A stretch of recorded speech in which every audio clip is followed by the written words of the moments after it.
The languages and tools used to code the infrastructure can be different types. That is scripting and declarative types. So there are mainly two types, scripting type and declarative type. So let's begin with scripting types. So scripting types, these are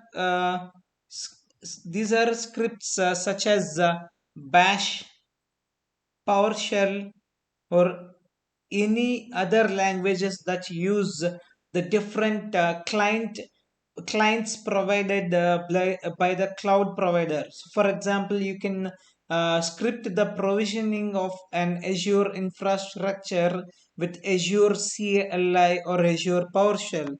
So let's take one example. So if you see the commands in this image that I have just put on the screen, so just populated up. So if you see that command, basically that command, so we are using Azure CLI.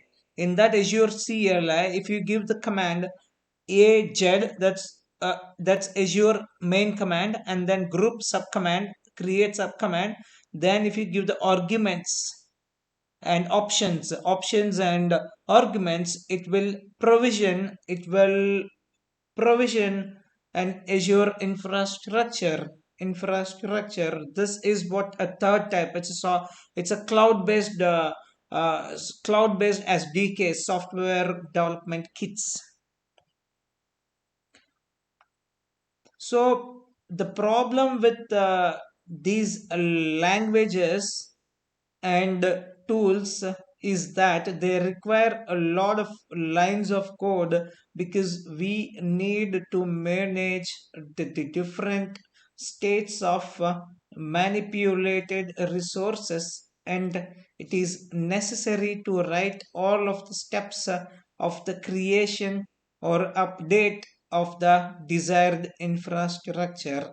However, these languages and tools can be very useful for tasks that automate repetitive actions to be performed on a list of resources, so or that require a complex processing with a certain logic to be performed on infrastructure, such as a script that automates the deletion of VMs, virtual machines that carry a certain tag. So now let's look into the second type, that is declarative type. So declarative types, these are languages in which it is sufficient to write the state of the desired system or infrastructure in the form of configuration and properties. So this is the case, for example, Terraform and Vagrant from HashiCorp, Ansible, the Azure ARM template, PowerShell, DSC, Puppet, Chef. So the user only has to write the final state of the desired infrastructure, and the tool takes care of applying it. So let's take one example.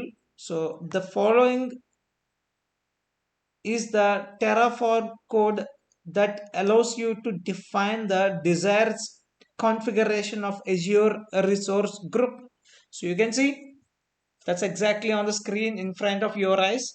So you just mentioned the resource. Anyway, we are going to do next in this module. The next part is Terraform only. So we will use the similar kind of declarative type script to provision instances in AWS. That we are going to do here, but we have taken Azure. So resource. So a resource name you write, and after that here you mention the resource name and location. Where do you want to put West Europe based on the region where you want to have, and then tags environment. So that's what we are going to do. And uh, in this example, if you want to add or modify a tag, modify the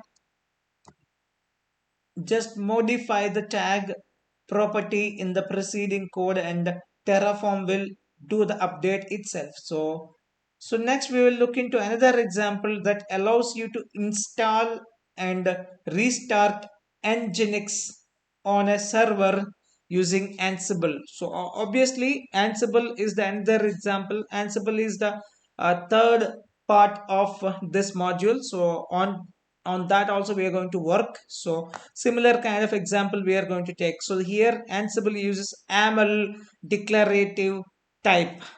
AML script. It uses AML format.